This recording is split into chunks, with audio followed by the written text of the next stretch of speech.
Anytime there's new legislation, there's sharks out there waiting for people to be asleep at the wheel so they could take advantage of it. Now, whether or not that's good or bad intent, I assume it's bad. But at the same time, it's on, just like we talked about an hour earlier, it's on us to be ahead of the game.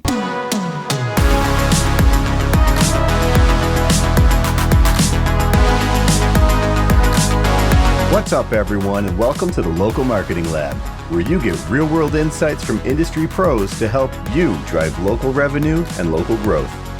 This podcast is brought to you by Evocalize, digital marketing tools powered by local data that automatically work where and when your locations need it most. Learn more at evocalize.com.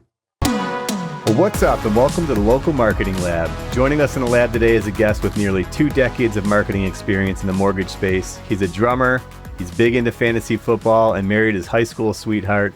He's an award-winning CMO at one of the fastest growing mortgage companies in America, Nationwide Mortgage Bankers. Jarrett Stanley, thanks for joining us in the lab, my friend. I'm very excited to be in the lab today. Thanks for inviting me. I'm really excited to reach out and connect with you guys and chat about all things local marketing. It's cool. I appreciate the invite. You bet. Yeah, I was excited to bring you on because your background is incredible. You've kind of come up in marketing throughout your entire career from what I see within mortgage. So I don't know if you want to just run us through your background and kind of how you got to where you are today. That would be awesome. Yeah, I think my story in mortgages is kind of like a lot of people's story in mortgages. Nobody really intended to get into them. I think it's either someone you know or you come across it as a great way of, exercising a different skill. For me, a lot of times for marketers, you don't really think about the financial services industry. A lot of times it's more social, especially nowadays. For me, when I was growing up, I always had a great relationship with my dad. My mom and dad are great folks, but I had a really great affinity and relationship with my father, and he was in the mortgage industry. Growing up, I was always under a cubicle somewhere. I was in offices, but I was not the sales guy. I was not really feeling like I was following in my father's footsteps at all. I was more of the person that liked to, take things apart and put them back together again. I was a creative kid. I played music, like you mentioned. So for me, I was always more interested in how things were made and, expressing creativity through that way. And that was not my dad. So for us, as far as the way that I could help him was he was helping me get through college. I was staying local here in Virginia Beach, where I'm from, going to Old Dominion University. And I just said, look, he's helping me out. I'm going to help him out. I'm going to come after I have school. After I finish, I'm going to go work part-time, build his websites, start helping him out with his marketing, because I was going to school for marketing at that time. And that was in 2007. His brokerage, unfortunately, crashed like everybody else in 2008. So we were in a bit of a bind, and we knew a gentleman here in Virginia named Toby Harris. Toby Harris co-founded Movement Mortgage. Back then, it was 9 people. It was people from our church, from our bowling leagues. It was not this big behemoth of a company that it was, or that it is now. That being said, my dad reached out to Toby, said, "Hey, obviously I'm not here anymore. I want to do this thing with you." So he tagged me along. I just I was a kid at that point. I said, I'm going to put my all into this. Somebody's giving me a shot, and I want to prove myself. And I've been in this industry ever since that moment. It's really cool. And there was a lot of times where things weren't obvious. There aren't all these conferences and playbooks and, AI. There wasn't any of that. So there was a lot of, you had to figure it out. And if you didn't know something, you had to learn it. So that's really how I got my feet wet in this industry, and really in doing marketing at a very small scale and now to big scales. But it's always been the same mentality. You don't know something, learn it. If you want to be the best, put in the hours, put in the time, and over time, you'll be rewarded. So I'm an example of that. Yeah, no, that's perfect. Yeah, as a marketing leader too, my whole career, it's always been, there's tons of things that you've never done before. Other people have done it. So Google it and just get some ideas, inspiration, and anything can be figured out. You don't have to have the broad strategy mapped out or the entire plan. It's like, if you get inspiration to do something, like, just go search it up online and get some ideas and move forward and see where it goes. Yeah, there's no shortage of the ability to learn anything you want now. There's no shortage of ability to look at docs, even have AI help look at docs for you and figure things out. Yeah. I mean, the key to it is like anything else, it's reps, right? Like, if you don't know something, get in there, be terrible at it for a while, be okay with being terrible at it, and eventually you're not so terrible anymore. That's right. That's right. I always say fail forward, fail fast, fail That's the way to forward, go. learn from your mistakes and continue to improve. So I would say given your experience, because you kind of started at the bottom in marketing and came up through the brand side of things, helping LOs to promote themselves while also promoting the brands that you work for. So given the breadth of experience that you have and the insights that you've derived over the many years that you've been in the space, what do you think would be maybe the one or two needle movers from a local marketing perspective? Well, as far as needle movers go, I think that especially coming off of an environment where we've just been flush with leads, everybody looked to the lead source of, oh my gosh, online is great. Oh my gosh, lead aggregators are great. I've got to focus on social. And people forget that this business really is local first in a lot of ways. I work for a company called Nationwide Mortgage Bankers. It's in the name. We are nationwide. We're in most of the states in the U.S.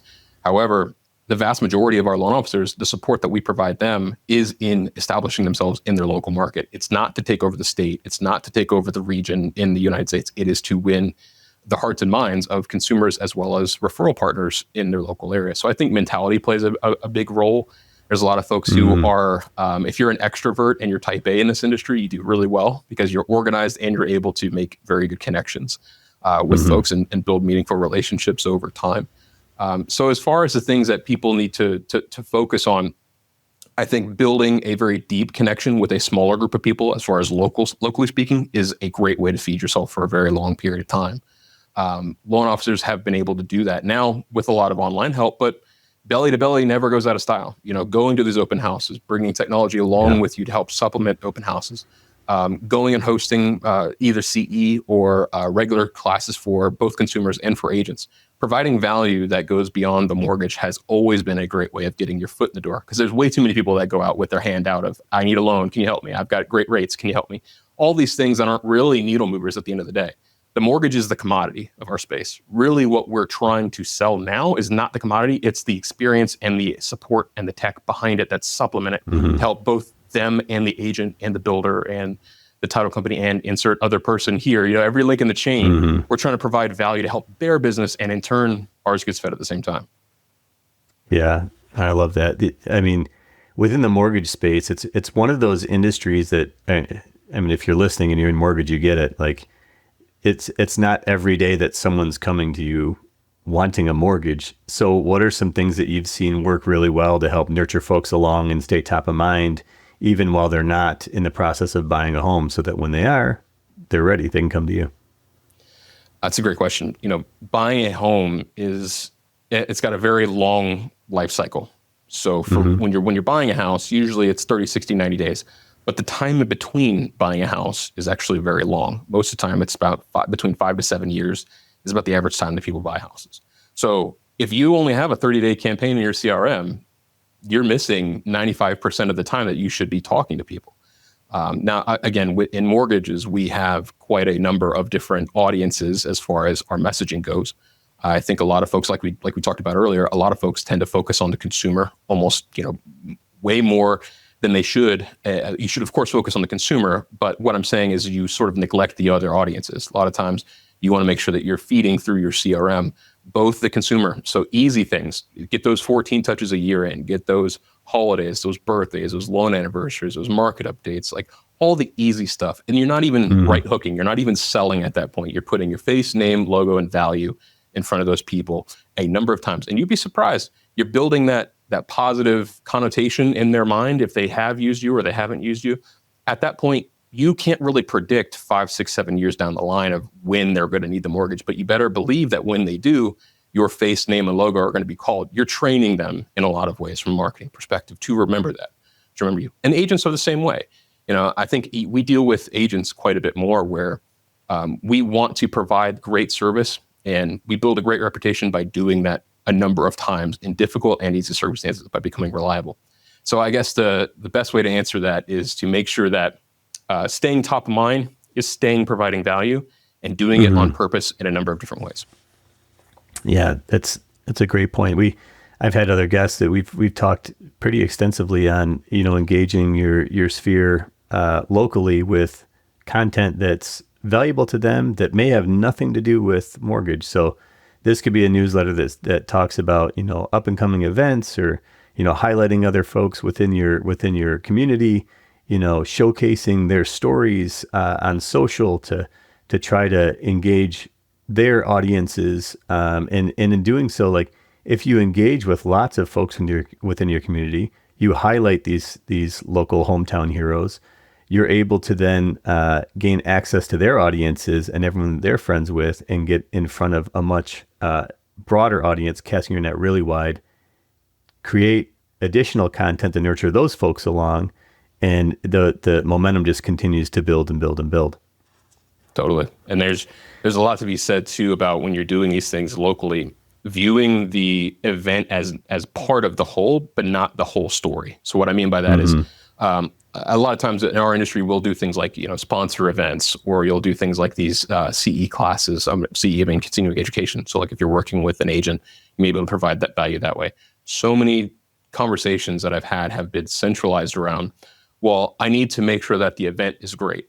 And in my mind, I'm like, yes, of course, that should be table stakes, right? But then you want to talk about value, how you're providing it. How is the experience actually in signing up? Is it responsive on the web? Are you using some type of aggregator to be able to provide awareness for those folks out there? How can they sign up? Are they getting messages leading up to it saying how excited you are?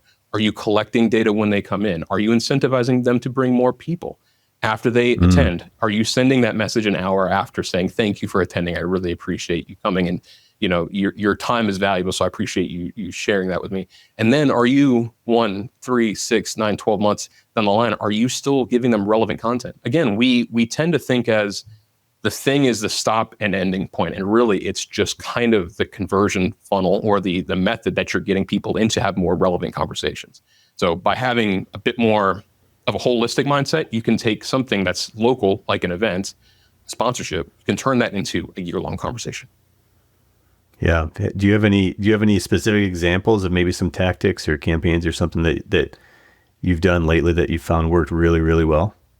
Yeah. I mean, there's a new system that we just developed at NMB, Nationwide Mortgage Bankers, called our NMB kiosk system. So what we were finding is there are people who were attending open houses or are attending networking events, happy hours, agents, consumers, different audiences. And they were just attending and then leaving. And we don't have necessarily a in-house way of knowing who attended. Now you can invite people off of your CRM, but you don't know who actually attended. You don't know who actually showed up. So unless you're using something like Eventbrite and then sending an API post over back to your CRM to kind of, say, is invited, attended, if attended, do something, right? You have to figure out a way of being able to do this. Now, not everybody in all organizations, like for example, NMB, we don't make you sign up for our CRM. So there's a whole lot of things that gaps that we have to fill. So we invented this proprietary sort of form kiosk technology to where we can say web-based, somebody can go and say, all right, I have an open house coming up this weekend with Joe Realtor. I'm going to add Joe Realtor here, and it will spin up dynamically forms that they can use either on their laptop, their phone, through a QR code. So anybody that walks into that door that's attending that open house and scans to sign in, both the agent and the loan officer now get that lead. It routes over to the loan officer's CRM, and it sends a message an hour later saying, thank you for coming to our open house at variable name of where it was, and it co-brands the agent. So there's a lot of this stuff that people know they need to do. They just find it really hard.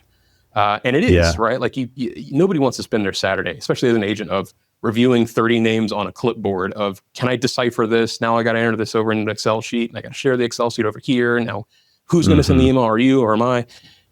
We want to try to take the friction out of that. Like as marketers, I think the best thing you can do is make and adopt technology that will help people just get back to what they're really good at. And I think that is the relationship side of things. So if we can smooth that road in any way, I think that's a pretty good example of one of those things that we took some of the friction out of it. Yeah, 100%. Any time you can processize lead capture or anything else for that matter with digital means, you're able to track. If you're able to track, you could baseline data, and if you could baseline data, you can improve and optimize. If you're not doing things digitally, it makes it really hard to do those things to work your way into what actually works really well. The other thing that comes up when when I heard you going through your explanation there was, with the new FCC updates regarding TCPA rules, And you have to give your leads the ability to opt in, explicitly tell them, or, tell you that you're able to reach out to them with regards to the product or service that you offer. Doing so digitally is an incredible way to track that, because you're going to have to track that with context as to how you got their information. What was the thing that you were talking about? So the example you just gave, if you're doing an open house and you're saying you came to this open house at this address, and this is why they gave you the information to reach out to them about the thing, you're able to track that digitally. Whereas on paper, that can get pretty messy. Yeah, we're building a lot of systems with that in mind. We have, as a part of our forms, we build a lot of our forms as entry points into our CRM, or entry points into like where the data is supposed to flow next. That could be in a number of directions. But as a part of that, we always capture consent at the point of form conversion. So it's, to your point, it's really difficult to do that after the fact. You can have all the implied intent in the world, but you need explicit intent now. So people have been under the radar for a while with that, because you can kind of, if you do it at any sort of low volume, you can kind of, tiptoe your way around that, but not anymore.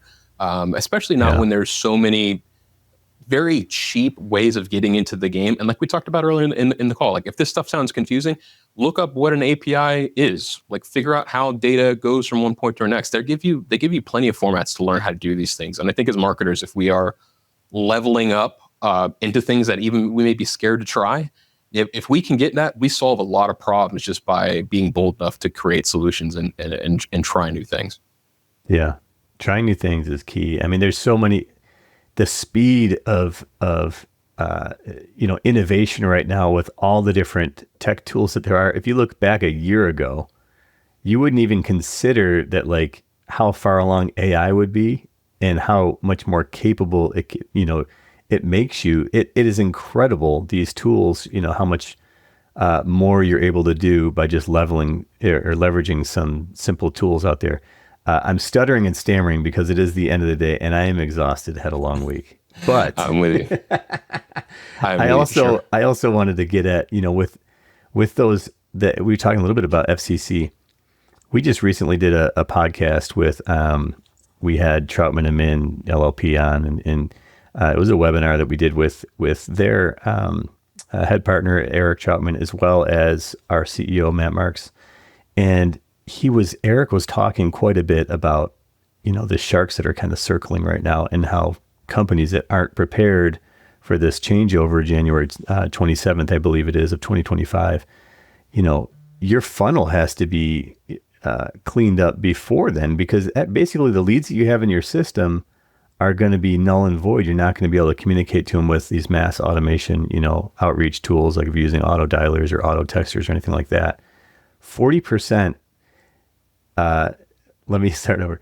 The lawsuits so far this year are up 40% over last year with regards to TCPA infractions from people being non-compliant. It's incredible. And the sharks are just circling right now, waiting for folks to make a mistake so they could jump on it for these class action lawsuits. Yeah, it's very true. It's very, very true. There's, anytime there's new legislation, there's sharks out there waiting for people to be asleep at the wheel so they could take advantage of it. Now, whether or not that's good or bad intent, I assume it's bad. But, at the same time, it's on, just like we talked about an hour earlier, it's on us to be ahead of the game on these regulations. If you're unfamiliar with it, reach out. If talk with you all go attend these webinars. Like, these webinars are free, and if you don't have the ability to attend, sign up anyway. Watch the webinar. Watch the recording. There's a lot of great information out there. As marketers, we wear a ton of different hats all the time. Like, for me, I'm still in my mind, I'm still the creative. So when you say things to me like TCPA laws, my brain automatically turns off because I'm like, what is that? I want to make things. But at the same time, it's my responsibility to insulate the things that we create, to insulate our loan officers, and protect the relationships that we try to build so hard day in and day out. Having that information is key, and being able to act on it is even more important. Yeah, for sure. Hey, if you could give listeners advice, let's say we have a loan officer or anyone that operates locally who's really struggling to drive business at the local level, what would you suggest that they could do today or maybe sometime this week to help turn that trajectory around? So a couple things. I think one is to start with data. So a lot of people, and again, that sounds really unsexy, but hear me out, okay? I'm listening. All right. Marketing is really a scientific method exercise in a lot of ways. Like we tend to look at marketing, we think of it with our creative brain of, oh, I'm going to make a graphic, or, oh, I'm going to be on a podcast, or, oh, I'm going to send this email when I remember to in my CRM. That is a way of quickly becoming fatigued and wondering why things don't work. I tend to look at it as, okay, what do I want to have happen? Okay, so what you're doing is when you ask that question, you're establishing a KPI. A KPI is a key performance indicator. That's all it is. I want thing to happen when I do X, right? You then take that thing and say, okay, well, what would be the actions to make thing happen, right? So you can come up with any number of these things. They could be difficult, they could be easy. And I would examine what you already have at your disposal. There's so many people who go out there and try to find this silver bullet tool that they don't have to do anything, and then automatically the leads just start to come in just because they hit a button. A lot of times it's a lot more than that. You got to have a strategy, you got to commit to it, and that's really the second part of this, is committing to it long-term even when you don't see results. Marketing is a marathon. It is not a sprint. It is not something that you can go into like you're going into the gym and you're frustrated and you cancel your gym membership because you didn't leave with a six-pack. It's the same thing. Like you have to go in there and you're going to suck at it at first. It's going to be tough. You're not going to understand the things you're doing. I'm talking to salespeople primarily. It's going to be difficult at first, but then once you get those reps, you're going to start liking going to the gym. You're going to start liking the idea of I'm working through campaigns and I can set up and see what's working and seeing what's not.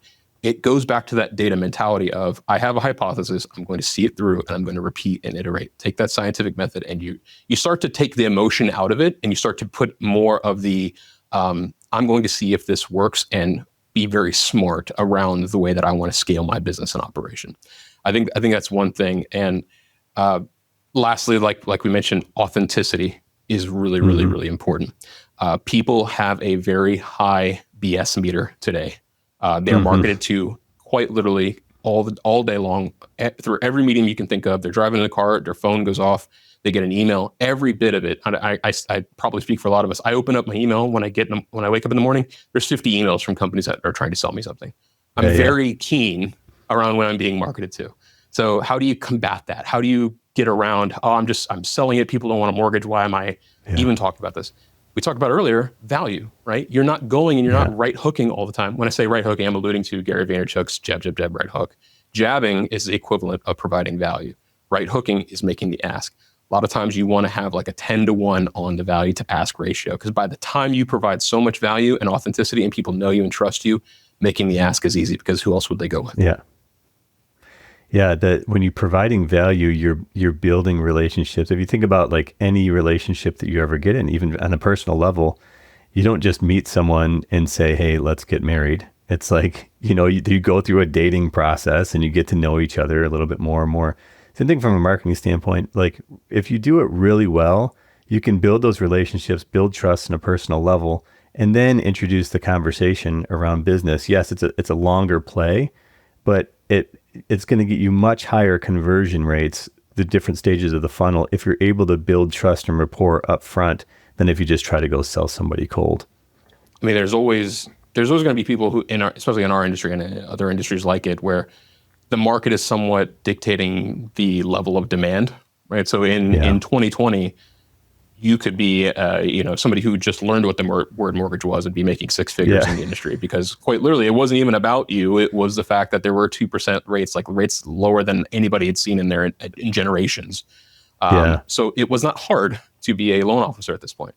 Now, when you actually have to build relationships and maintain, you're separating the wheat from the chaff a lot in these conversations now. So for the folks who are doing well, and I know a lot of loan officers who are having their best years ever, shockingly, right? Like you would not think market's working against them, but the seeds that they have sown throughout the years of providing value to those agents in the good times and the bad times, they're continuing to be fed. Who are some folks that you think are doing it really well? And it could be, at a brand level, it could be even outside of the industry. So some folks that are doing well, I think, I see a lot of people in the mortgage space. So there's a number of loan officers I see that are doing this. Shant from Guaranteed Rate, Rob Jane from our company is doing a lot of content creation. I think there's a lot of people who are just keeping the conversation and dialogues going. So there's so many loan officers that I could name that are doing really great work out there.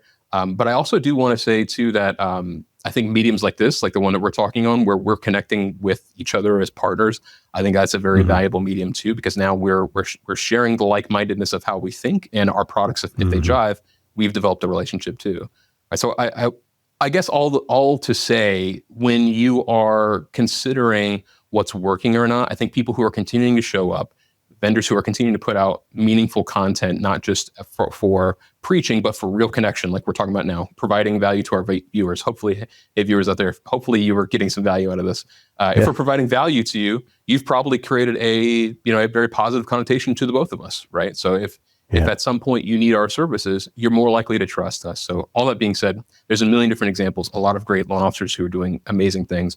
But it's come through them understanding the long-term value and sacrifice of maybe them being a little bit uncomfortable to get out there and make those connections, even when it isn't easy. Yeah, for sure. For sure. All right. We're going to switch gears a little bit. All right. Hard stop to the shop talk. Okay. So you sent me over some fun facts about yourself before jumping on. And you mentioned that you used to be, or you still are, like a very experienced drummer. You've played the drums for 20 years. Yeah, long time. I've played since middle school. There's a funny story about that too. I got to, so middle school, I go to class and I sign up for band. Like middle school is the first year you can really sign up for electives in school. You get the stuff that you got to take, and then you can take something that you may want to. Band was something that I liked music, so I wanted to try it out. But I didn't have an instrument. So I go there and I didn't know what I was going to be assigned. I thought maybe I would be assigned an instrument. And I walk in, and apparently it was first come, first serve. You got to pick which instrument you got. But because I signed up for the class late, all the instruments were taken except two. I was either going to be playing the tuba or I was going to be in percussion.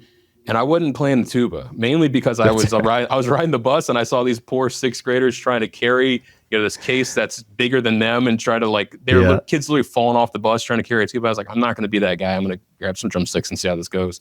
And I just fell in love with it. It was another way for me to kind of express creativity. I've always been good at math. Yeah. So for me, drums and percussion is like creatively applied math. So it's something that I really enjoy, and I've just stuck with it. And I've played in churches. I've played in cover bands. Obviously I'm from Virginia Beach, so I've played in a bunch of cover bands down at the ocean front. You name a song, I've probably at least heard it or played it a couple times. That's awesome. Yeah, I dabble a little bit in drums. I'm not incredible, but I got a set, when I was like 18, I just wanted to learn, and I just bought one and started banging around on it. And then as my kids got older, my daughter was, I think, 12 or 13, and she said she wanted to get some drums. And so I went out and got like an Alesis, electric kit, and I selfishly, I got a good one so that I could play it as well, so it's been a ton of fun. But I thought it would be cool to throw you into AI and see what it came up with you as a drummer.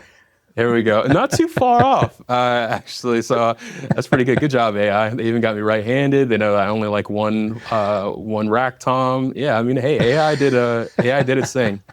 That's pretty good.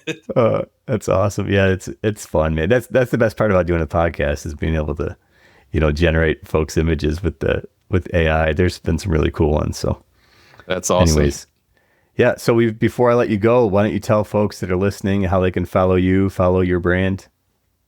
Yeah, love to be able to connect with anybody out there that wants to start a conversation, or explore marketing, explore mortgage, or maybe explore some AI about making me look like a drummer. Anything you want to talk about, I'm here to talk about. Reach out to me on LinkedIn. So if you just search Jarrett, 2 R's and 2 T's, Jarrett, and my last name is Stanley, you'll find me. You can also look me up on Instagram. Instagram's a bit more personal than LinkedIn. So if you reach out to me, you'll see maybe me playing the drums every now and then if you want to check that out. Connect with me there. Of course, Nationwide Mortgage Bankers is where I call home. So nmbnow.com. If you want to check out the website, some of the stuff that we talked about, some of the funnels that we've got, if you're a marketer, especially if you're interested, all those things are there for you to discover and kind of see how we operate. Again, if you need any more information, hit me up. Happy to point you in the right direction. Start a conversation with you. I appreciate that. I would absolutely follow Jarrett on LinkedIn. His feed has got tons of nuggets. He's constantly putting out videos and stuff. I was looking for a podcast. Are you planning on ever coming out with one? You seem to have really good content. Yeah, it's definitely been something in the works, and it would be a shame. I've been setting this stuff up to do the sporadic podcasts every now and then. I do a lot of trainings with this video setup too for our own internal folks. But I've got a buddy of mine that we've been pitching a podcast idea over beers for a while, so it might be time to pull the trigger. You should do it. It's a lot of fun. Yeah.